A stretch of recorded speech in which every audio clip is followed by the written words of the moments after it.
Si el asombro y la curiosidad invaden tu cuerpo, observas el vasto universo y la piel se te pone de gallina.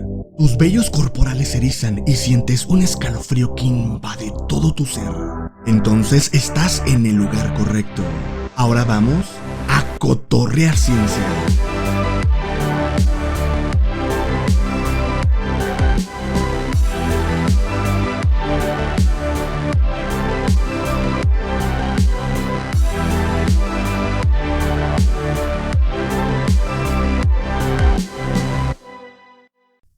Hola a todos y todos, bienvenidos y bienvenidas a su podcast favorito, Cotorreando Ciencia.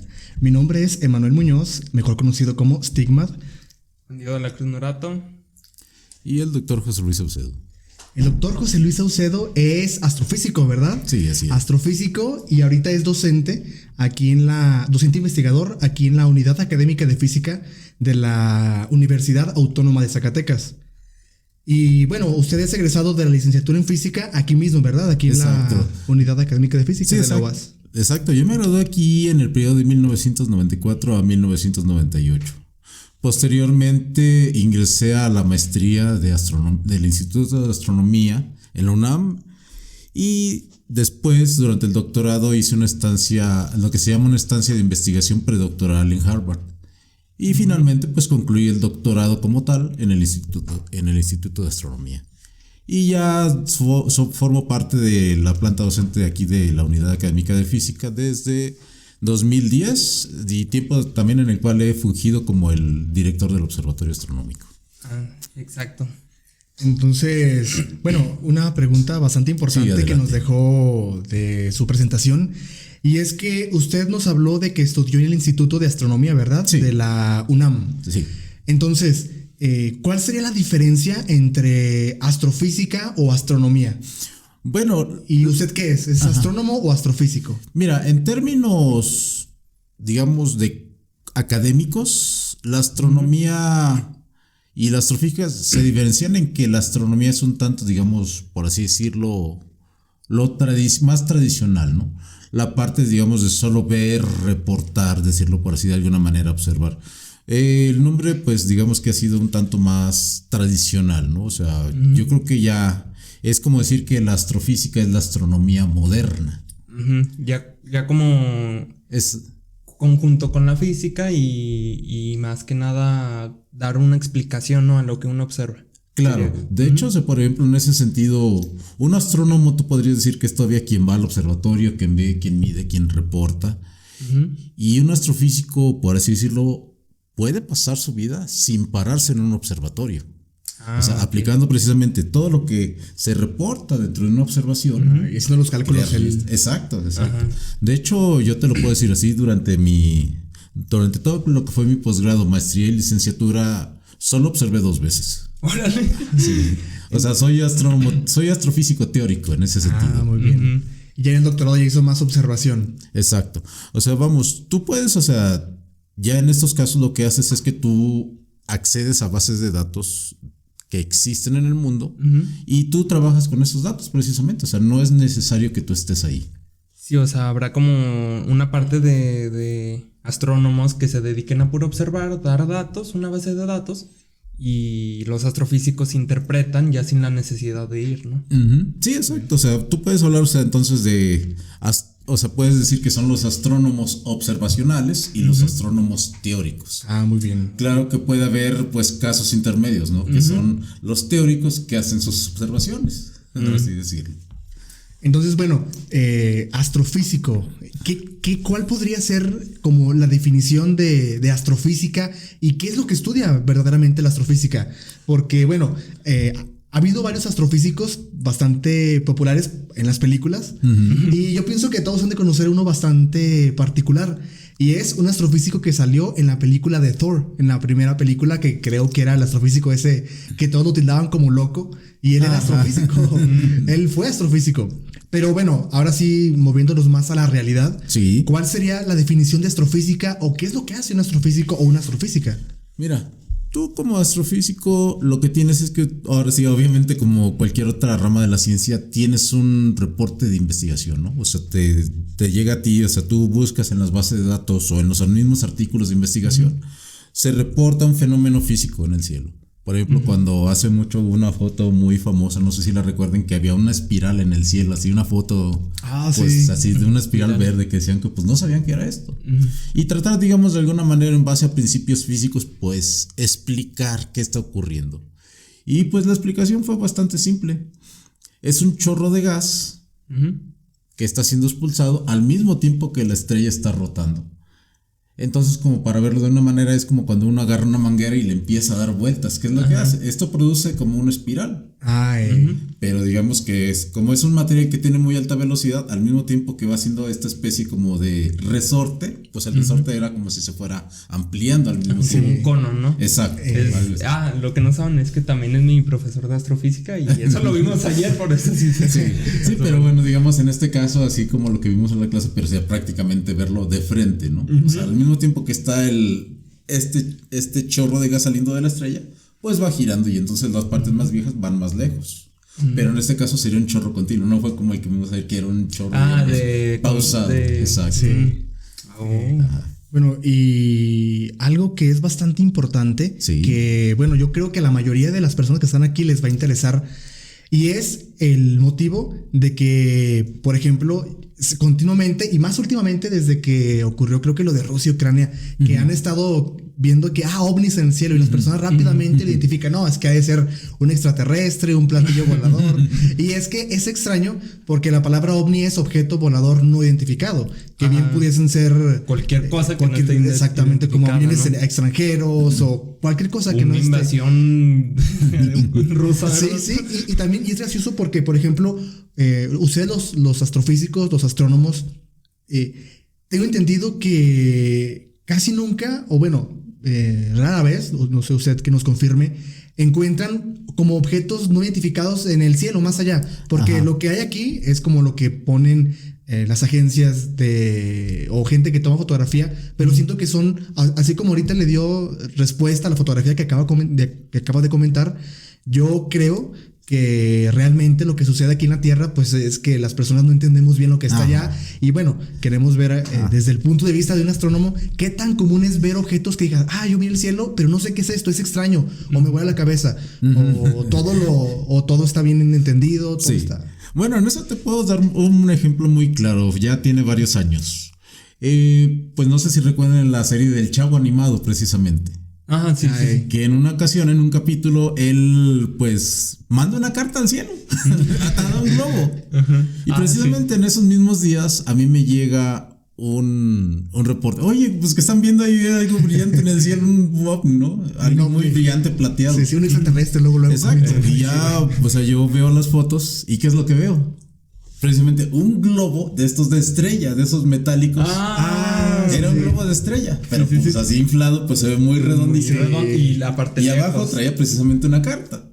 Pero o sea, digamos los medios lo tratan así como que, mira, un objeto volador no identificado, no extraterrestre. No, también pasó algo parecido con estos cohetes de SpaceX que la caracita de los trenes. La gente de Fresnillo, no, saquen las resorteras, ovnis, no están invadiendo. De todos lados, porque también de donde yo soy del sur de Zacatecas, por Jalpa, y también esa misma vez que creo que aventaron creo que fue un cohete, ¿no? Y que se miraba así como un Falcon. Y todos en Facebook, he visto un ovni, es un ángel, el fin del mundo se acerca, nos invaden, Rusia está aventando ya cohetes, todos sí, en redes sociales hubo una locura con esa vez. Sí, claro, pero aquí simplemente es dispersión de luz. O sea, pero digamos, a veces la luz es tan intensa que pues lo puedes ver a tantos kilómetros de distancia. O sea, por ejemplo, cuando tú ves las estrellas fugaces, o sea, son cosas que se ven pues a kilómetros de distancia, ¿no? En el cielo. O sea, pues el cielo está altísimo, las capas superiores de la atmósfera. Pero aquí estamos hablando que esas son rocas que se queman en la atmósfera del tamaño de un chícharo. O sea, pero imagínense, o sea, qué tan intensa es esa radiación para poderse ver a kilómetros. O sea, y es algo tan pequeñito. Tan pequeño. Y la energía, bueno, más que nada la velocidad que debe que tener como para poder hacer ese efecto, ¿no? Sí, o sea, de hecho eso es algo pues que ocurre, o sea, las velocidades son tremendas, o sea, ese material se funde inmediatamente, se vaporiza completamente. Del tamaño de un chícharo y es extraordinario, ¿por qué? Porque los aviones a lo lejos se ven chiquitos, que son enormes. Ahora no, del tamaño de un chícharo que se mire enorme. Se ve. mucho. Sí, pero precisamente, o sea, son los fenómenos energéticos del espacio. O sea, el espacio es muy energético en esos sentidos. Entonces, bueno, ahora sí, viene una pregunta que posiblemente muchas personas se la estén preguntando. Y es, ¿usted ha visto algo extraño que diga, yo no sé qué es eso? O que ningún astrofísico lo haya visto, que diga, ay, esto me tiene desconcertado. No sé qué es, se mueve extraño, su trayectoria, su dinámica es rara. ¿Le ha tocado ver algo extraño en el cielo o no? Mira, es difícil. Porque lo que tú tienes cuando estás observando es muy diferente a lo que ves en tu simple vista. Tú en el telescopio tienes una zona realmente reducida. Estamos hablando que el campo de visión de un telescopio sería como la tercera parte de lo que es la luna. O sea, entonces dentro de esa área es el área que estás observando. Entonces, ahora sí que hasta por estadística, que algo se atraviese en el campo de visión de esa zona tan pequeñita es para todo efecto prácticamente imposible. Claro que se puede dar. Incluso hay videos de los últimos eclipses que ha habido solares en que dentro del eclipse se ve que pasa un avión precisamente enfrente de la cámara. También la SS, ¿verdad? Claro, es posible. La estación espacial se puede ver y en esa cuestión todo lo que son satélites están bien cronometrados. Se sabe exactamente cuándo van a pasar. De hecho, hay un programa aquí en la red que lo pueden descargar, el Stellarium. Ese tiene, como quien dice, su efeméride de satélites. O sea, así como muestra todas las estrellas, cometas y planetas, o sea, ¿dónde están en el cielo? Muestra las trayectorias de los satélites en vivo. ¡Órale! Y entonces con eso ustedes pueden hasta planear cuándo ver la estación espacial. O sea, se ve. O sea, la estación espacial se ve. Y, o sea, y eso es algo, pues, realmente rápido. O sea, las órbitas son rápido, o sea, podemos decir que barre como un cuarto del cielo en una cuestión de unos 10 segundos. O sea, sí. O sea, es realmente rápido, pero en cuestión así de captarlo sin estar barriendo una zona muy amplia del cielo, es difícil. Es muy difícil. Pero no es imposible, pero es realmente difícil. Entonces, pues decir que yo he visto algo que no se puede explicar, pues realmente no. O sea, alguno de sus amigos, colegas, que ha dicho, mire esto, José Luis, y no sé qué sea, ¿me podías ayudar? Bueno, aparte de lo que nos ha comentado del cometa, digo, del globo que había visto. Entonces, porque es que siento que más que, bueno, personalmente, no sé qué opinan ustedes, que lo que se ve en redes sociales de que estoy viendo ovnis o todo lo demás, siento que más bien son como creencias colectivas o que su cámara no enfoca bien y tiene formas extrañas. Sí. Y que realmente, pues, para efectos de ovnis, hecho, pues no. Realmente. En tiempos de la pandemia, siento que influyó mucho que la gente estaba aburrida y no tenían nada que hacer, no podían salir. Y siento que, pues, eso los llevó a ver el cielo. Sí. Y a mí se me hizo muy extraño que la gente no toma atención del cielo porque subían fotos de, hay un ovni, y era Venus, y yo así como de, no manches, o sea, pues. O la estación espacial, lo típico que toman, ¿y qué es eso? En la tarde, no, se mueve, se vio para acá, y graban el video y todo eso. Y es como de, pues no manches, o sea, para mí ya fue algo muy, muy increíble que la gente no le toma mucha atención al cielo en estos tiempos. Más que nada por el teléfono, estar en otras cosas, ¿no? Sí. Mira, de hecho, en ese sentido es muy fácil saber cuándo es un satélite. Un satélite te barre zonas muy amplias del cielo en periodos muy cortos de tiempo. O sea, a diferencia de lo que es un avión que pues se ve, o sea, bueno, primero el avión tiene centellas, o sea, tiene sus luces de navegación que están parpadeando continuamente. Ese es, ese es un signo inequívoco de que es un avión. Segunda, son lentos. O sea, en lo que se mueven en el cielo son lentos y un satélite es realmente rápido y es una luz continua y viajan en línea recta o en una línea pues curva, pero digamos es una curva única, no es una curva que se esté haciendo más grande o más pequeña, que venga y vaya y venga, ¿no? O sea, es continuo, es un trazo continuo. Eso es lo que los identifica realmente un satélite. ¿Cómo se llaman? Lo que son estrellas fugaces son destellos en el cielo, o sea, son trayectorias que aparecen y desaparecen muy rápido y normalmente lo que las caracteriza es que tienen un color o naranja o verde. Estrellas fugaces. Entonces, bueno, ¿qué es lo que se pudiese observar en el cielo? Porque podemos ver, además de cometas de vez en tanto, también podemos ver la luna, los planetas. Claro. Que de hecho creo que los planetas, el término griego era vagabundos, ¿no? Errantes. Sí. Es que precisamente ahí eso es lo curioso de los planetas. Sí, obviamente si tú los ves una noche, pues prácticamente los ves donde estás, pero si tú vas mapeando el movimiento día a día y lo comparas contra el fondo de estrellas, tú es cuando efectivamente ves el movimiento aparente de los planetas. Bueno, tienes un movimiento propio y un movimiento provocado por el propio movimiento de la Tierra, entonces es una combinación de esos dos movimientos. Entonces lo que es el movimiento aparente te provoca que los planetas se muevan precisamente como en un rizo. O sea, van y vienen en el cielo, no son una línea recta como los satélites. Como un moñito, algo Exacto. así, por así decirlo, ¿no? Sí, y entonces pues aquellos que están más alejados incluso hacen varios rizos a lo largo de varios años. Como los epiciclos que trataba de explicar Exacto. Ptolomeo, ¿no? Sí. Que hacían epiciclos, circulitos que explicaban cierto. esos rizos, ¿no? Que tenías la órbita principal y luego una órbita secundaria. Ajá. Pero es movimiento relativo solamente. Entonces, bueno, se miran planetas y que ya sabemos que, pues, a diferencia de las estrellas, porque las estrellas, su movimiento es todo uniforme y ya los planetas son más errantes. Pero además de planetas, ¿qué otra cosa se pudiese observar? Así a simple vista, que una persona observar el cielo y qué otros objetos astronómicos se pueden observar a simple vista. Bueno, ahorita, por ejemplo, a simple vista, tú tienes la nebulosa de Orión. ¿Oh, sí? O sea, lo que es ahora sí que la estrella central de la espada de Orión, eso no es una estrella. Tú lo ves con unos binoculares y vas a ver una nube difusa. Esa es una zona de lo que se llama de deformación estelar, precisamente las esferas de Stromberg que estamos viendo en clase. O sea, estas zonas, estas nubes de carbono, que en su interior se empiezan a formar las primeras estrellas, encienden las estrellas y empiezan a evaporar todo este ambiente alrededor de ellas. Y pues revienta la burbuja y lo que se ve es el interior de estas burbujas, pues. Pero nosotros, o sea, debido a la distancia, lo vemos como si fuera como una estrella. Pero cualquier binocular incluso permite ver la estructura nebulosa alrededor de esto.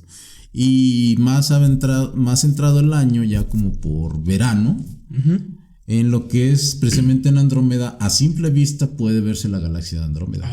Órale. Sí. La galaxia más cercana de... Exacto, o sea, se puede ver a simple vista y tiene una extensión pues moderada, o sea, es, digamos algo más o menos como el ancho de la luna. Ahora, claro que es una estructura muy débil, por eso no es tan fácil verla. O sea, para verla necesitaríamos salir de la ciudad, irnos al campo y pues pasar ahí unas cuantas horitas, ¿no? Pero es posible verla a simple vista. Wow. Y también dentro de eso sería la Vía Láctea, ¿no? Que Sí, se ve claro, el claro. centro y donde están todas las estrellas. Y Sí, todo de eso. hecho... No sí. todas, la mayoría, ¿verdad? Las estrellas más brillantes que ves a simple vista van trazando precisamente lo que es la Vía Láctea. O sea, no es coincidencia que lo más brillante sea donde está pasando la Vía Láctea. Digamos ahí más que nada las zonas que tú te puedes guiar es lo que es Escorpión y Cisne. Entonces, Escorpión, pues, ahorita déjame pensar, eso es más o menos como para otoño y Cisne tal vez un par de meses más. Pero, o sea, coincide, o sea, y eso se puede ver también fuera de la ciudad. O aprovechar un día que se vaya la luz, ¿no? Sí, sí, más que nada, sí. Y la gente ahí aventándole pedradas al transformador, ¿verdad? Entonces, bueno, Sí. Ahorita acabamos de hablar acerca de nebulosas. Ajá. Y bueno, a eso, hablando de nebulosas que ya no son cosas diferentes a estrellas o planetas. Entonces, una nebulosa, ¿qué sería o cuál podría ser la explicación que le pudiese dar al público de acerca de una nebulosa? Bueno, nebulosa viene del nombre en sí, ¿no? O sea, nebulio, nube. Nube. O sea, vamos, son estructuras que desde que se empezaron a observar con telescopios se ve precisamente como nubes.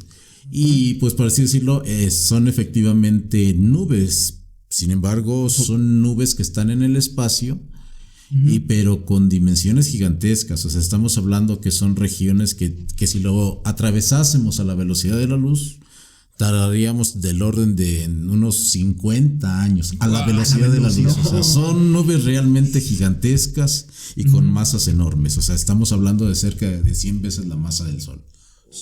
O sea, son realmente difusas, pero realmente grandes. Y entonces, ¿de qué están hechas esas nebulosas? ¿Qué es lo que hay diferentes tipos de nebulosas de acuerdo al proceso. O sea, están las principales que son las nubes de carbono, que es donde, digamos, son las por así decirlo, las guarderías estelares. Es donde se forman las estrellas. Son nubes de materia interestelar, que bueno, son cosas que están, ahora sí que desde el principio del universo, algunas de ellas, cuando el universo se forma, pues los primeros elementos que se forman son obviamente, ¿qué? El hidrógeno. El hidrógeno. Se prenden las primeras estrellas en ese momento empiezan la fusión nuclear en sus núcleos, valga la expresión, y bueno, y en ese momento pues empieza la quema del hidrógeno para transformarlo en helio, carbono, nitrógeno y oxígeno. O sea que pues si se les hacen familiares esos, pues son los bloques de la vida. Sí. Ajá. O sea, vamos, sin estrellas no hay vida, para empezar. Estas estrellas mueren en su momento. Y si la estrella no es muy masiva, una masa, digamos, mediana, menor a unas 20 masas solares, la estrella, en vez de explotar, lo que hace simplemente, por estos fenómenos de enfriamiento, que hace que el núcleo se comprima. Y luego después, al comprimirse, inicia una nueva reacción, rebota el manto. Entonces está en este juego de rebotar, caer, rebotar, o sea, salir, entrar, salir, entrar. Hasta que finalmente el manto se despega de la estrella y viaja al espacio y empieza a formar una primera nube, que son lo que son las nebulosas planetarias. Ah, ok. O sea, cuando hablamos de nebulosas planetarias estamos hablando de cadáveres estelares, por así decirlo. Y son materiales que son ricos en elementos pesados, pues. Esas serían unas. Otras, ya en etapas más avanzadas, este material que se desprende de las nebulosas se incorpora a lo que se llama el medio interestelar. O sea, se empieza a difundir hasta que finalmente queda, ahora sí que disperso en todo el espacio. Y se mezcla dentro de las nubes más grandes, las nubes moleculares, que son zonas muy frías, ricas ahora sí precisamente por esta evolución estelar en estos elementos, pero que después sirven para las nuevas generaciones de estrellas. O sea, cuando hablamos de una nube molecular, ya es lo que quedó una etapa muy después, por así decirlo, ya está reciclado, por así decirlo. Okay. Ya no es un cadáver estelar, ya fue algo que se reincorporó. De la misma manera que en la naturaleza, pues un cuerpo muere, su materia se descompone y se reintegra al suelo, ¿no? O sea, digamos, son etapas en las cuales estas nubes son de las cuales ya se pueden formar estrellas nuevas. En la etapa de nebulosa planetaria, pues no, porque, o sea, digamos, el material aún no es tan, digamos, aún está en una etapa dinámica, pues todavía se está expandiendo, se está moviendo, entonces todavía no llega a esa, ¿cómo podríamos decirlo? Etapa suficiente, ¿no? Y también por la cuestión gravitacional, necesitamos más materia. Y en ese momento, ¿hasta cuándo va a ocurrir ese exceso de materia? Pues hasta que la nebulosa que está expandiéndose empiece a chocar contra estas nubes y empiece a crear este proceso que se llama la acreción, ¿no? Empezar a acumular, hasta que por su propia gravedad todo este material acumulado y comprimido por la onda expansiva empiece a colapsar de nuevo. Sí. Entonces, ¿Sí? desde el inicio de los tiempos, bueno, cuando fue el Big Bang y pasó lo demás, lo único que había primeramente eran nebulosas, puro polvo y gas, y de ahí surgieron las estrellas, o ¿cómo fue que surgieron las primeras estrellas? Bueno, las etapas tempranas del universo, o sea, cuando el universo ahora sí que está en este estado inicial, pues es ahora sí que un caldo de energía, por así decirlo. O sea, vamos, la densidad de todo es tan alta, que cualquier intento de materia por formarse, pues sería realmente en ese momento destruido inmediatamente por la alta cantidad de radiación que había. Lo que permite la expansión inicial del universo, pues es lo que se llama el desacoplamiento entre la energía y radiación. O sea, vamos, ¿qué significa esto? Ya todo se separa lo suficiente para que un fotón, o sea, un rayo de luz, pueda viajar en el espacio sin chocar contra materia. Ok. O sea, estamos hablando precisamente de cuando el universo se vuelve ópticamente delgado. Y es entonces cuando ya los fotones dejan de chocar y empiezan a viajar libremente. Sí. Es lo que se conoce como el fondo cósmico de microondas, ¿no? O sería, ¿no? El Baryonic Acoustic Oscillation, creo le llaman. Sí. Bueno, sí, o sea, digamos, llegas a esta etapa precisamente. Y también porque no puedes ver más allá del fondo el fondo cósmico, el cosmic background. Sí, el fondo cósmico de microondas. No puedes ver más allá de él porque es precisamente este momento en que el universo es tan denso que cualquier materia que se está formando inmediatamente absorbe cualquier radiación que esté ahí, ¿no? Entonces o sea, no puedes ver más allá porque, digamos, es donde el universo es tan espeso, por así decirlo, que te forma una pared, para así decirlo, la radiación. Entonces, bueno, Sí. ya ¿Eso cuánto tiempo fue cuando empezamos a ver? Creo que son 400,000 años más o menos. Sí, es una etapa realmente muy temprana. O sea, si tú lo consideras a escalas cosmológicas, pues es nada. O sea, es un bebé. El universo en esos momentos, lo que tú ves de la radiación cósmica de microondas, es un bebé de máximo 1 año. O sea, si tú lo comparases a la vida de un adulto, ¿no? Realmente nada. Claro. Entonces, bueno, pasa eso ya, la recombinación de los elementos ya dejan de estar tan caliente y se empieza a volver transparente. Entonces, después se empezaron a formar nubes de polvo, o cuáles fueron como las primeras estructuras astrofísicas que se formaron en el universo. Sí. ¿Fueron nebulosas o planetas o estrellas? ¿Qué fue lo primero que se formó después de que... Después de eso, o sea, empiezan los átomos. O sea, digamos, empieza, pues ahora sí que este caldo atómico. Es una, por así decirlo, es una nube infinita. O sea, para todo efecto práctico la podemos considerar una nube que se extiende en todas direcciones hasta el infinito. Pero dentro, precisamente, una de las cosas que se predicen por las leyes de la física es que todo tiene fluctuaciones. O sea, no hay nada que sea perfecto. Entonces, dentro de esta nube, que si hubiese sido perfecta, jamás se hubiera comprimido. ¿Por qué? Porque los balances de las fuerzas en todos los puntos hubiesen sido... Sí, igual. Sí, o sea, no habría fuerzas, porque todos jalarían en las direcciones, se cancelan. Entonces, este caldo se hubiera quedado por siempre, así. Pero gracias a esas pequeñas fluctuaciones predichas por la mecánica cuántica, ¿qué implican las fluctuaciones? Que aunque sea pequeñísimo ese cambio, pues eso se vuelve un centro de gravedad. Y entonces, dentro de estas pequeñas fluctuaciones de más alta densidad, bueno, entre comillas más, porque estamos hablando que es una variación de, bueno, el fondo cósmico es de 2.7 grados más menos 5 microkelvin. O sea, estamos hablando de una variación de 10 a la menos 6. O sea, casi nada. De 0.00001% de variación. Y esas pequeñísimas variaciones permitieron ¿qué? Pues las primeras acumulaciones de masa. O sea, empezó a juntar. ¿Y qué se forman? Las primeras estrellas. Pero estas estrellas tienen una cosa que las hace diferentes a las actuales. Son estrellas de hidrógeno puro. O sea, las primeras estrellas son puras. Son realmente puro hidrógeno. A diferencia de las estrellas actuales, que esas ya tienen una combinación con elementos químicos. Ya están enriquecidas. Y ya de estas estrellas primordiales, pues empiezan a hacer las primeras acumulaciones para formar las protogalaxias. Que son galaxias todavía que por las condiciones del medio son muy ricas en gas todavía. Y entonces empiezan a crecer, hasta formar pues galaxias, por así decirlo, normales, ¿no?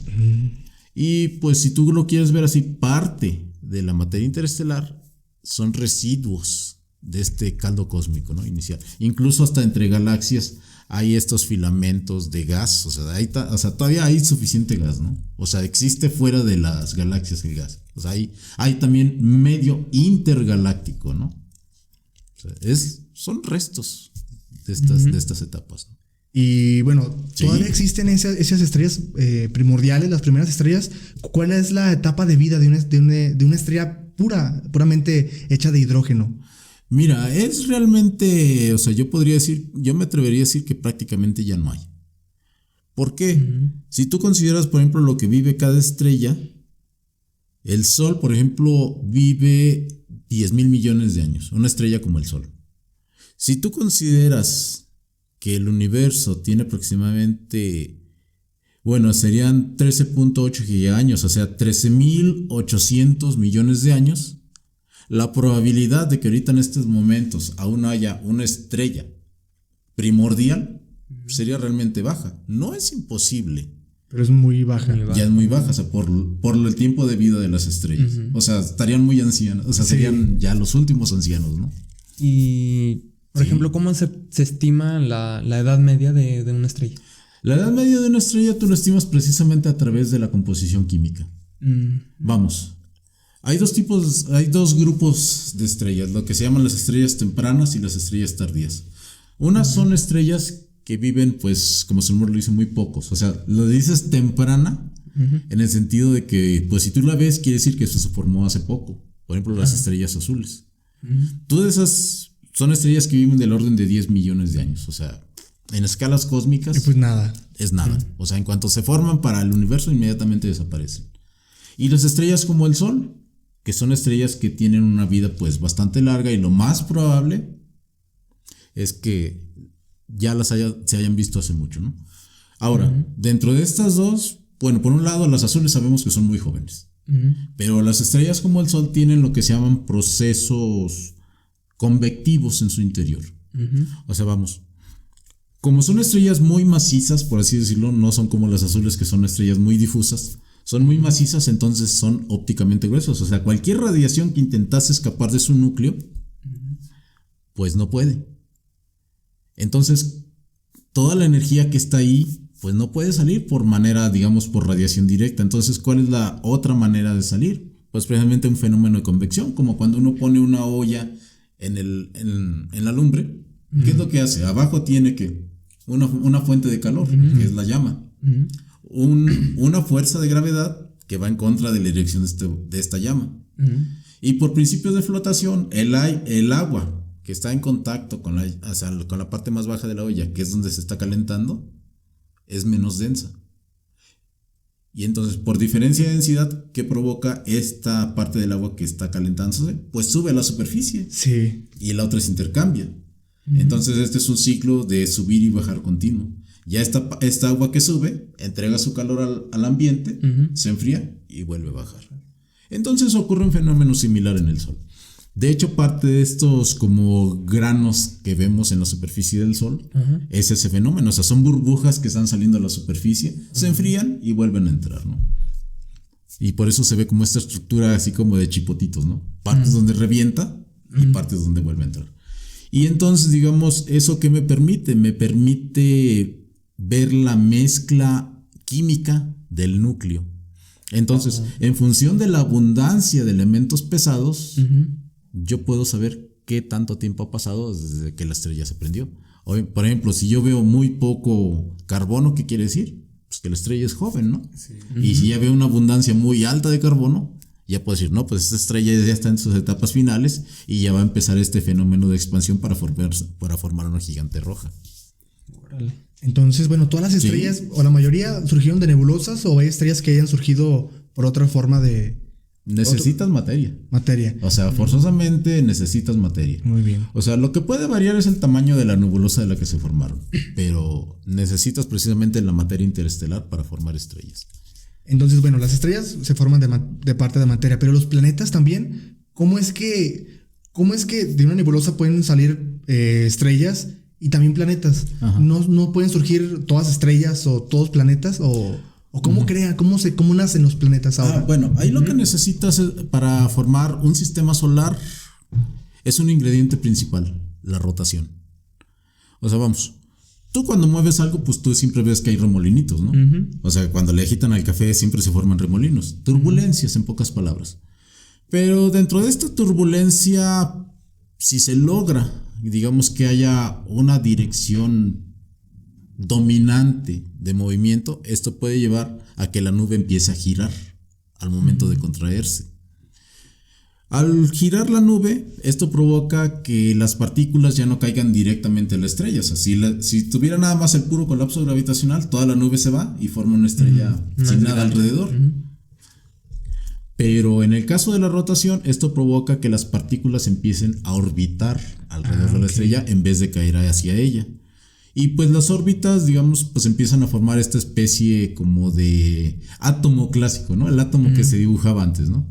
El que eran así nada más, digamos, el núcleo y los electrones dando vueltas. Hacen lo mismo estas partículas. Sin embargo, pues muchas de sus trayectorias chocan. Y pues esos que chocan, pues pierden energía y eso sí caen directo al núcleo. Bueno, dentro de toda esta nube, ¿cuáles son las que sobreviven? Pues las partículas que llevan específicamente una trayectoria que va en la misma dirección. Entonces todas las partículas ahora sí que se empiezan a alinear y a formar una órbita única. Y la órbita más estable es precisamente aquella cercana a lo que sería el ecuador de la estrella, o sea, perpendicular al eje de rotación. Y pues entonces tenemos una configuración que es una estrella central y un disco de polvo, o sea, constituido principalmente de carbono. Claro que también hay hidrógeno y oxígeno, o sea, los elementos ahora sí que dejó el cadáver de la nebulosa planetaria. Están aquí presentes en este disco. Pero el más importante es el carbono. ¿Por qué el carbono? Porque el carbono en su estado natural, pues digamos la molécula más común que existe para el carbono, o sea, la configuración más común es el grafito. O sea, el material de que están hechos los lápices. O sea, si uno busca carbono, va a encontrar grafito, ¿no? En forma de grafito, no en diamantes, ¿no? Ojalá. Ajá. Pero entonces este grafito tiene la propiedad de que es un material pues muy pegajoso. Entonces para el grafito es fácil capturar otros elementos. Por ejemplo, agua en forma de hielo y forma lo que se llama el hielo sucio. Una piedra de carbono rodeada de agua. Pero pues si se juntan varios carbonos, esto empiezan a formar microrrocas. O sea, pero aquí es por acción de adhesión, no es por acción gravitacional todavía. Estas rocas van creciendo por este proceso de ir chocando entre sí dentro del disco y empiezan a formar lo que se llaman planetesimales, o sea, son rocas carbónicas, y ahora sí, que ya tienen la suficiente gravedad pues como para empezar a traer material alrededor de ellas. Y bueno, pues entonces ya tienen estas rocas de carbono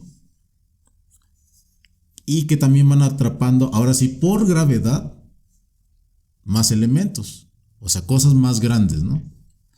O sea, vamos, y pues entre eso van, si la estrella fue muy masiva, digamos, más de que el núcleo, o sea, que lo que haya quedado después de la explosión haya sido un núcleo mayor a 5 masas solares, en ese sentido, la estrella pudo haber explotado más bien como una supernova en vez de haber formado una nebulosa planetaria.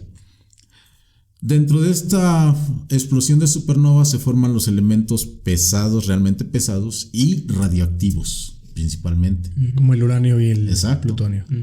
¿Qué tienen de particular estos elementos? Que despiden mucho calor. Entonces, vamos a pensar, tenemos rocas que tienen carbono, hierro, silicio. Pero pues también el importante es el hierro. ¿Qué tiene el hierro? Pues con la temperatura se vuelve ¿qué? Líquido, ¿no? Sí. Entonces ya tenemos ahora sí como quien dice no solo una roca, sino una roca que empieza, por así decirlo, a formar como un coágulo. O sea, ya empieza a ser por el calor de los elementos radiactivos, empieza a derretirse. Al volverse líquido los elementos metálicos, ¿qué ocurre? Pues los elementos que logran todavía mantenerse en un estado sólido o que son de menor densidad también por efecto de Arquímedes de flotación, empiezan a migrar ¿hacia dónde? Hacia la superficie de este coágulo, pues. Y entonces, ¿qué vamos teniendo? Una configuración de elementos radioactivos en el centro, luego metales y luego encima ¿qué? Carbono y silicio. ¿Se les hace familiar esa configuración? Sí. ¿Qué es? Es un planeta. Es un planeta. Para todo efecto práctico es un planeta. O sea, una de las cosas por las cuales un planeta se mantiene caliente es la presencia de elementos radiactivos en el núcleo. Entonces el sol no influye en casi nada de que estemos ahorita calientes. No lo suficiente. O sea, vamos. O sea, para los valores que tenemos, no tanto. Tú lo puedes ver en la luna. ¿Qué ocurre entre el lado iluminado y el lado oscuro? Una diferencia abrumadora de temperatura. Ajá. O sea, claro que el sol calienta. Pero no tanto como para que Mantener esté. esa Sí. O sea, bueno, para mantener el núcleo caliente, ¿no? El núcleo líquido. Bueno, también contribuye un poco la acción gravitacional. También esto ejerce una presión que también da un empuje adicional a la temperatura del núcleo, pero no tanto como un elemento radiactivo. O sea, es una combinación de ambos, ¿no? Pero digamos, en la fase inicial es lo que te permite, pues, que esto logre, digamos, llegar a esta forma bonita, ¿no? Sólida. Sí. Ajá. Entonces, por ejemplo, teníamos entendido de que Júpiter es una estrella fallida, porque si hubiese tenido más materia hubiese podido encenderse como una estrella. Exacto. Y precisamente tú lo puedes ver en lo que ahora se están descubriendo, las llamadas enanas marrones. Son estrellas en el sentido de que tienen reacciones nucleares. Sin embargo, no queman hidrógeno, queman otros elementos. Incluso hay algunas que queman, si mal no recuerdo, deuterio y tritio. O sea, reacciones nucleares, pero débiles, por así decirlo. Precisamente, ¿por qué? Porque les falta masa. Pero se les considera estrellas porque tienen reacciones nucleares. En el caso de Júpiter, sí, efectivamente, le faltó masa. Si hubieran en los momentos primordiales de la formación del sistema solar, si Júpiter y Saturno se hubieran acercado lo suficiente como para mezclarse, es probable que hubiera podido llegar a un enano marrón. Es probable. O sea, porque eso le hubiera permitido tener más masa, ¿para qué? Para seguir, digamos, limpiando el material del disco y poder haber crecido un poco más. Por eso puede ser que en la mayoría de los sistemas extrasolares hay dos, ¿no? O sea, casi siempre son un sistema binario, ¿no? Dos estrellas. Claro, lo que ocurre ahí es que estas nubes las nubes son gigantescas y entonces, o sea, tienen un colapso en múltiples puntos. Las estrellas, digamos, de alguna manera se forman individuales, pero ya al formarse entre ellas, por acción gravitacional, se capturan entre ellas mismas y entonces se empiezan a orbitar alrededor de ellas. O sea, es común, claro que es muy común. O sea, pero sí, se forman de esta manera las estrellas. Pero, pues digamos, en el caso de los planetas, o sea, ¿podrían haber orbitado uno alrededor del otro? Claro que sí. Sin embargo, esto hubiera provocado inestabilidades gravitacionales a su alrededor. Y muchos de los planetas cercanos, por ejemplo, Marte y tal vez Urano, pues hubieran alterado mucho sus órbitas. Y en estos casos, ¿qué es lo que ocurría? Pues lo que ocurre normalmente es que cuando se alteran las órbitas pueden migrar a lo largo del disco.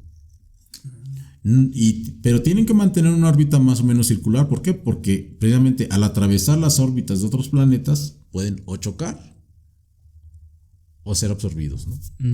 O sea, que es básicamente lo que ocurrió con la Tierra y la Luna.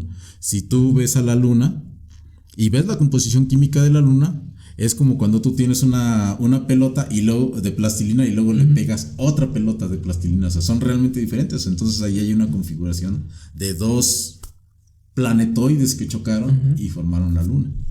Bueno, de hecho la Luna, esa es una etapa posterior. La primera se cree que fue un choque con la Tierra que le arrancó ahora sí que un pedazo a la Tierra. Se forma la protoluna y luego llega otro y todavía se le encima a la Luna. Sí, o sea, era una etapa muy caótica en esos momentos. ¿Y el sistema solar en el que estamos ahorita nosotros proviene de alguna nebulosa en especial? ¿O qué se sabe del surgimiento de nuestro sistema solar? El sistema solar es complicado. O sea, porque estamos en una región pues muy diferente a lo que es nuestros alrededores. Si tú te pones a medir las estrellas que hay alrededor, de repente tienes que el Sol está prácticamente solo en una gran vecindad. O sea, como que y hay estrellas, las ves alrededor de ti como en una burbuja.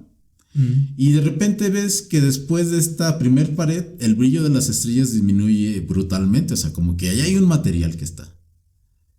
Y pues bueno, tú dices, híjole, pues eso me deja en un punto pues raro, ¿no? Del universo. Pero bueno, empiezas a mapear otras cosas. Por ejemplo, empiezas a ver cómo se distribuye la radiación del hidrógeno contra la radiación de rayos X. Y resulta que se dice anticorrelacionadas. O sea, donde ves rayos X, no ves hidrógeno. O sea, como quien dice, ahí ves como si alrededor, además del Sol, hubiera una zona perforada de la Vía Láctea en la cual ves hacia el exterior, o sea, ves los rayos X cósmicos, ahora sí. Entonces, pues, como que esto te deja en una posición rara, ¿no? O sea, muchas estrellas como que acumuladas en una pared, una zona vacía y luego como que un agujero, ¿no? Y pues es precisamente porque el Sol se formó dentro de una supernova. O sea, cuando una estrella azul explota, barre con todo. Pero pues queda parte del gas, parte de la remanente de supernovas de esa supernova, empieza a formar estrellas nuevas. Y de ahí sale el Sol. Y ya cuando se acumula, genera la nube de Oort, que es el alrededor de una estrella, ¿no? No, aquí la burbuja donde está el Sol es mucho más grande. O sea, estamos hablando de cuestiones ya de escalas galácticas, ¿no? Del grueso del disco galáctico. Esto es enorme. Sí. La nube de Oort son los restos de la nube de la que se formó el Sol. O sea, por así decirlo, es la orilla del disco protoplanetario que tenía el Sol. O sea, es la orilla del disco en sí. Porque estos discos no son delgaditos así, son discos gordos, pues, así como una... Si tú lo quieres ver a escalas de tamaños, sería tan gordo como una dona. O sea, son muy gorditos, enormes, ¿no? Bueno, son discos entre comillas. No como un disco de acetato. como de delgadito que sea. No, es una cosa gorda. O sea, digamos, sí tiene o sea, la estructura es muy gorda, pero sí tiene una zona central, pues, muy compacta, ¿no? Pero, o sea, digamos, lo que es la nube de Oort son los restos precisamente de esta nube. Por eso son tan ricas en lo que se llaman los planetoides, ¿no? No son lo suficientemente grandes para llamarse planetas y todavía hay mucho escombro. Es lo que quedó atrás. O sea, digamos, aquello que por colapso gravitacional no llegó a la estrella. Y ahí hay como un debate, ¿no? De si... Porque si llegó al punto de que se descubrieron esos, creo, Eris o algo así. Sí. Eris o algo así. Entonces dijeron, es un nuevo planeta.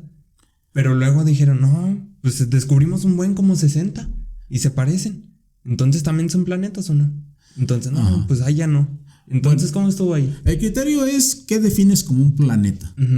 Y pues digamos, los criterios que digamos se ha llegado al consenso para llamarle planeta a algo es primero que su órbita sea concéntrica. Ahí falla Plutón. Plutón atraviesa la órbita de Neptuno. O sea, atraviesa. Entonces ahí falla. Esa es una de las cosas por las que Plutón no se considera un planeta.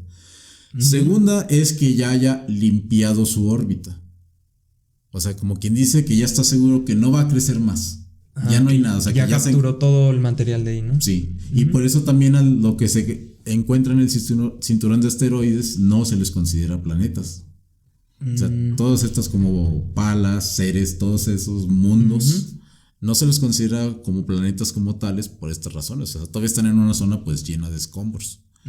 Aunque tal vez en este caso, o sea, pues es por las acciones gravitacionales de Júpiter que destruyeron un planeta más grande, ¿no? O sea, si tú juntaras todo el cinturón de asteroides en una sola pelota, tendrías algo del tamaño de la Luna. O sea, entonces por cuestiones de limpieza orbital y de la forma de las órbitas es que tú decides a qué le llamas planeta y a qué no. Y lo mismo en los objetos de la nube de Oort, ¿no? Pues como es la zona todavía de escombros que quedaron de la formación del sistema solar y que probablemente ya no se capturen por la edad del sistema solar, es por lo que no se les llama planetas de manera formal, ¿no? Como un planetesimal, planetoide o algo así. Planetoide, más que planetesimal es cuando estás hablando todavía de roquitas. Primero, ¿no? Ok. Y últimamente ha habido mucho revuelo en redes sociales que hablaban acerca de un planeta que yo la verdad no sé casi nada de eso, que dicen que existe o que no existe, que se le conoce creo que como el planeta 9, que creo que tiene... Creo el planeta X o algo así, ¿no? Sí, no sé, pero como que no se mira, pero que tiene efectos gravitacionales, que algunas personas creen que es un agujero negro primordial, un agujero negro pequeño, y otros dicen, no, es un planeta nada más que no logramos verlo porque no emite luz o se encuentra en una posición. ¿Usted qué opina acerca de eso? De ese planeta que hace mucho revuelo en redes sociales. Bueno, aquí viene ahora sí que uno de los principios físicos. ¿Cuál es la posible respuesta correcta siempre? La más simple. En cuestiones dinámicas, tú observas que muchos precisamente de los planetoides de la nube de Oort tienen órbitas irregulares. Y pues resulta que dinámicamente la manera más simple de explicar estas irregularidades es con la presencia de un objeto que los perturbe gravitacionalmente. De hecho, de esa manera fue como se descubrió Plutón, por efectos gravitacionales sobre los planetas exteriores.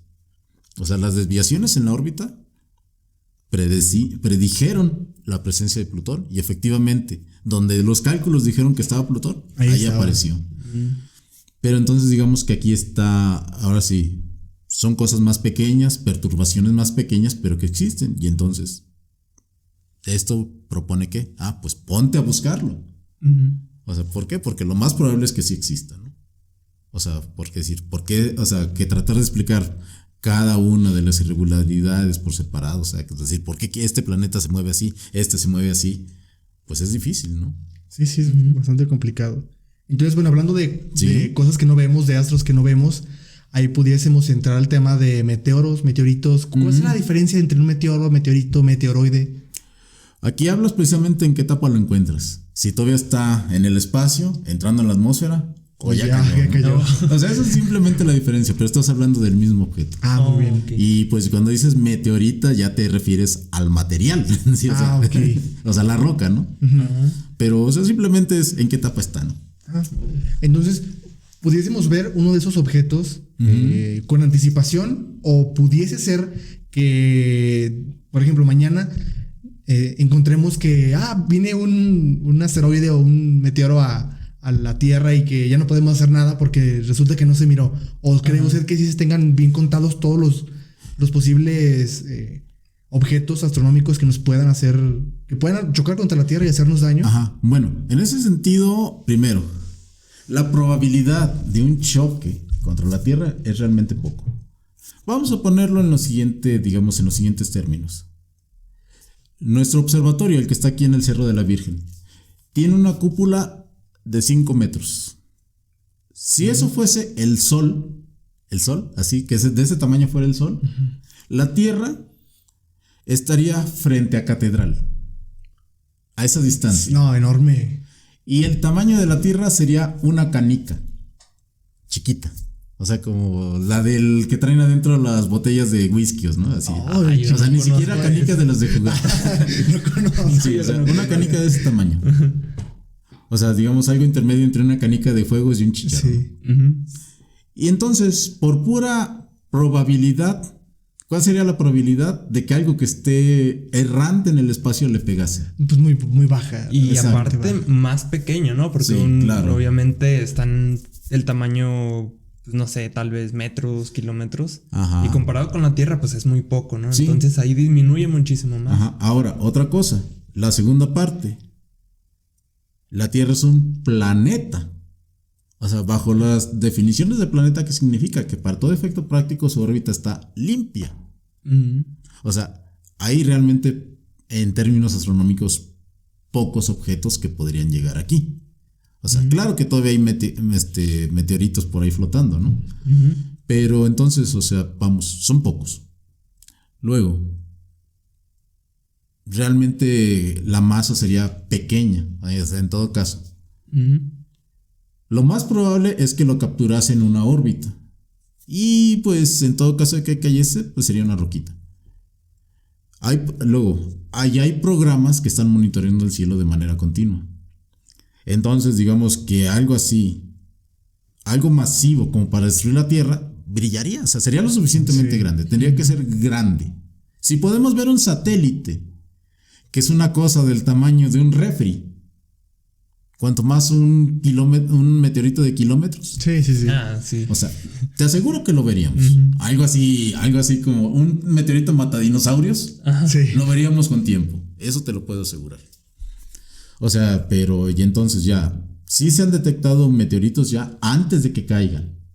O sea, y se predice dónde van a caer. O sea, ya se puede calcular la órbita en cuestión ya hasta pues, de horas. O sea, dice, no, pues dentro de 3 días va a caer. Y sí, y cae donde se predice.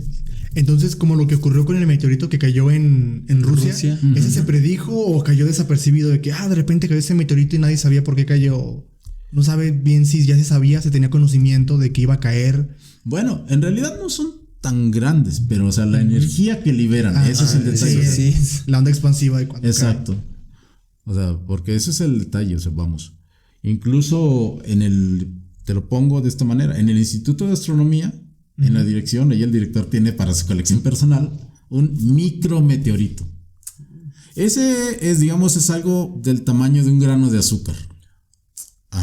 Pero ese, ¿cómo lo detectaron? Cayó en el vidrio de un auto. Y entonces dice el testigo de quien le cayó que el vidrio se iluminó completamente. O sea, un grano de azúcar produjo tanta luz como para que no se viera dentro del carro.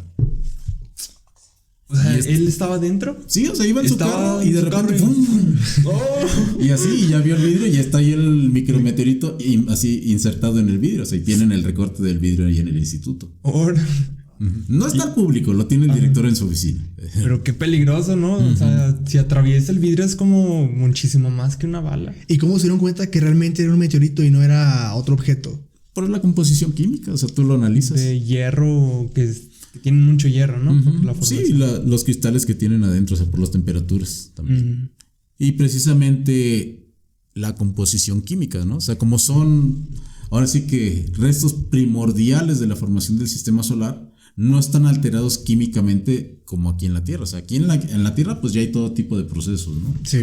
Incluido pues todo lo que son los procesos biológicos, más acción del hombre, etcétera. Todo está cambiando, ¿no? O sea, la Tierra es muy cambiante en esos sentidos.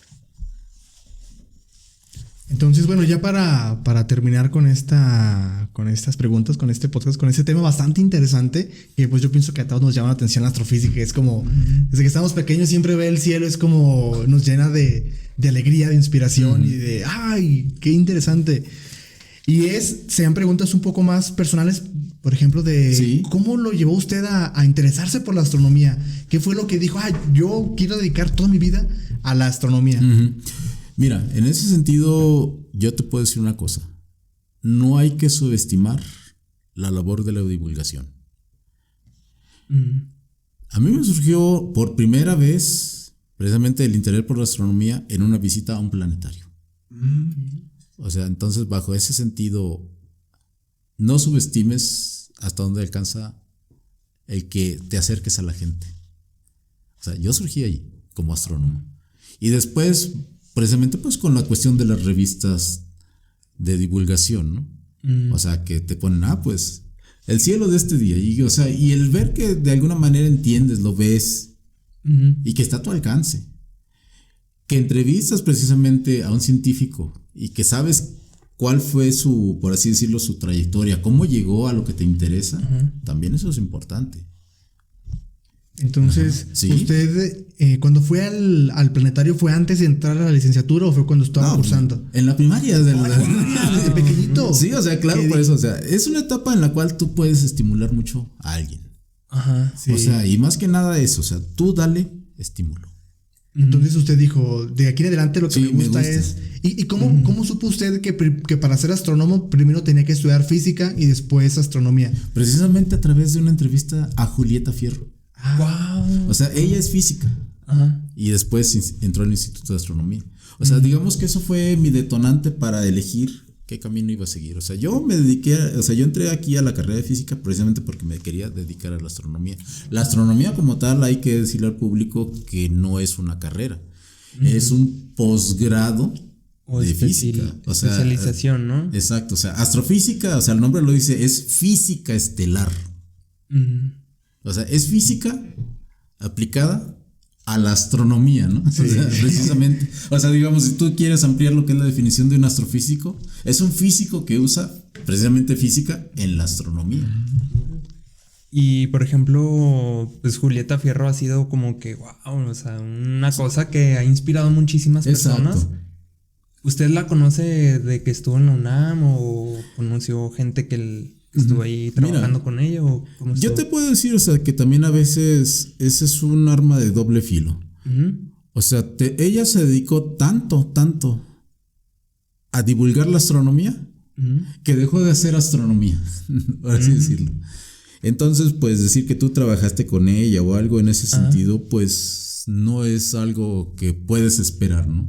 Porque pues está ocupada en otras cosas, ¿no? Exacto. Ya lo dijo de lado. O sea que sí, o sea, es como los que se dedican precisamente a la cuestión administrativa, ¿no?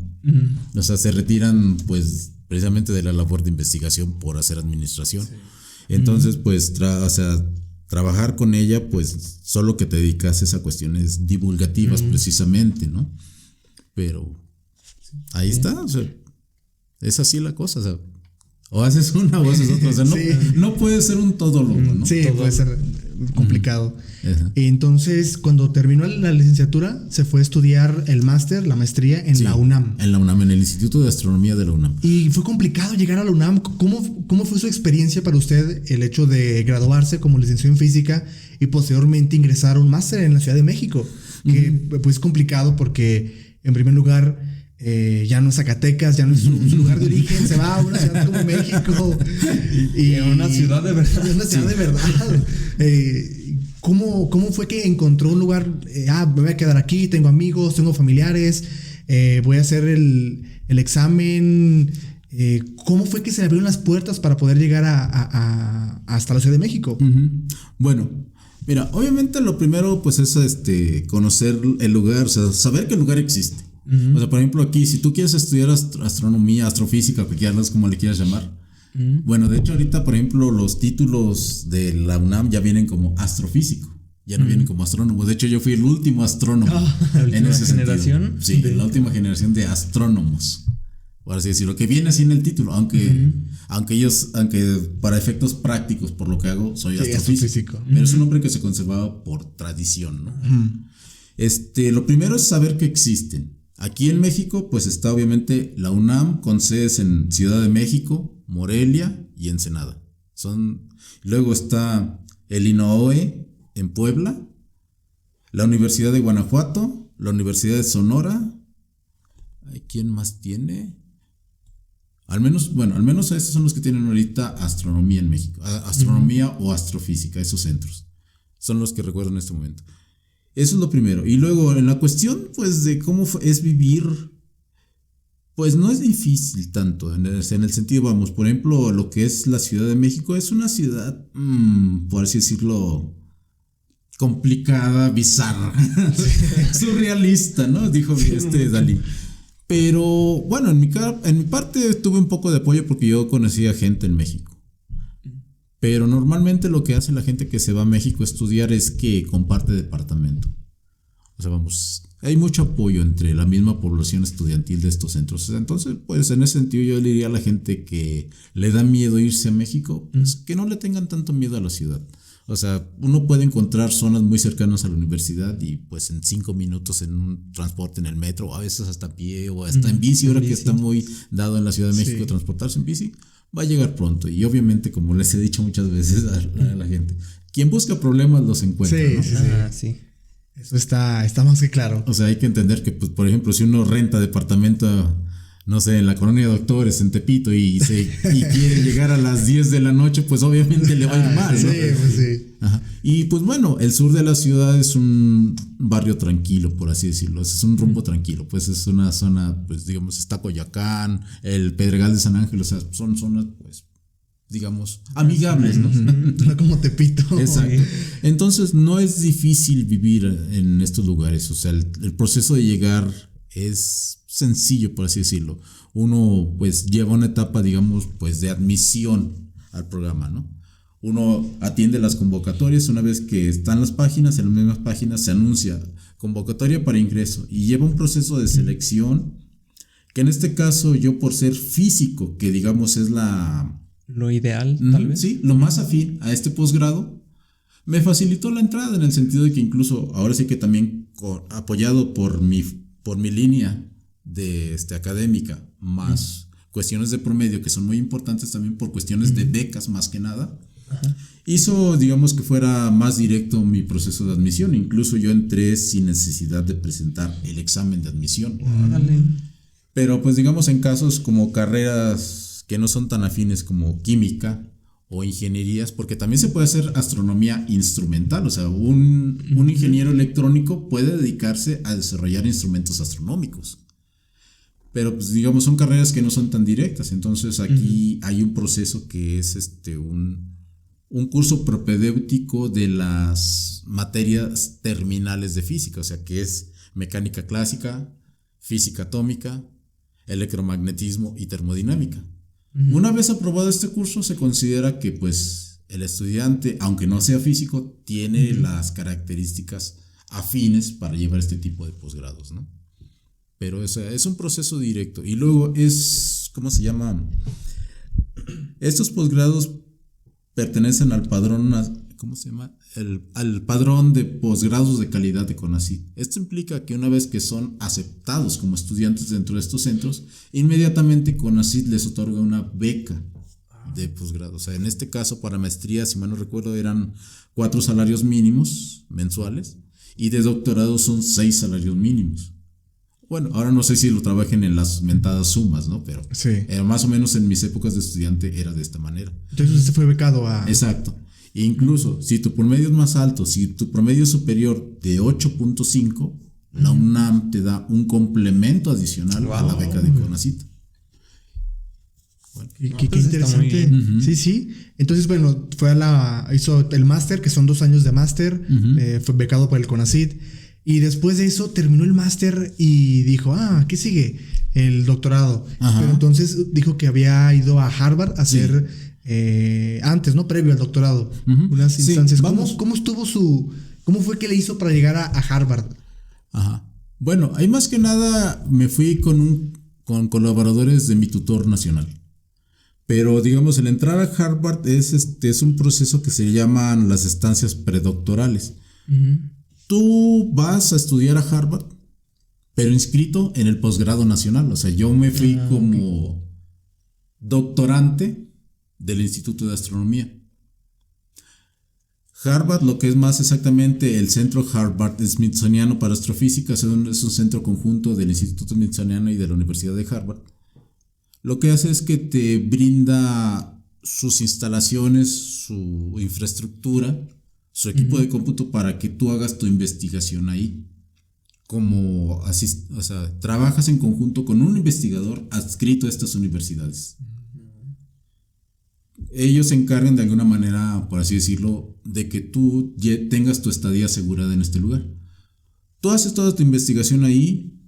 ¿Y cuál es el beneficio para la universidad? Que como tú estás ahí, aparece el nombre de la universidad en toda la investigación que tú hagas.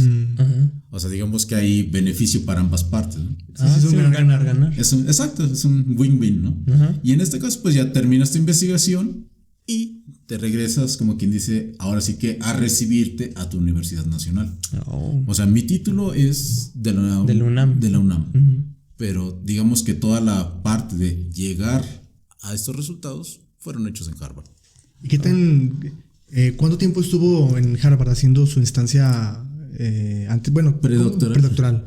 Estuve 2 años y medio, o sea, digamos, pues la verdad sí que toda la parte de investigación y ya la parte de reporte de resultados, escritura, revisión de tesis fue ya aquí en México. Y por ejemplo, en esos tiempos, ¿cómo era entrar? Por ejemplo, pues en México pues ocupamos visa, ¿no? Ahí la universidad emite un documento o algo así de facilidad para entrar. Claro, o sea, ahí digamos como es por así decirlo, un investigador invitado. La universidad es quien te brinda las facilidades, o sea, es lo que se llama la visa de tipo J1, o sea, una visa de estudiante, pues. Y en ese sentido, esa visa es válida mientras tú estés inscrito en este programa. Muy bien. Sí, pues muy interesante esta plática aquí con el doctor José Luis Saucedo. Antes de terminar, perdón. Sí, adelante. Estábamos... una persona en Instagram me preguntó, Fer Núñez, un saludo, nos preguntó por qué las constelaciones tienen formas de animales y personajes mitológicos. Porque eso es lo que uno está hecho para ver. O sea, es como esta cuestión de por qué uno ve caras donde no hay caras. Sí. O sea, las sombras en la medianoche que lo ves. ¡Ay! Exacto. Una ropa colgada en el burro que se miran caras feas. Sí, o sea, no es porque estén ahí. O sea, si tú lo ves, es una colección de puntos, ahora sí que hasta semi-azarosa. No es completamente azarosa, porque la mayoría de las estrellas del cielo están alineadas precisamente con el plano de la Vía Láctea. Pero como estamos hechos para ver precisamente patrones conocidos, ¿no? Y también por cuestiones biológicas y culturales, es por eso que vemos estas cosas en el cielo, ¿no? O sea, por ejemplo, los griegos que veían, pues a sus héroes mitológicos. Sí. Los mayas, pues a sus dioses mayas.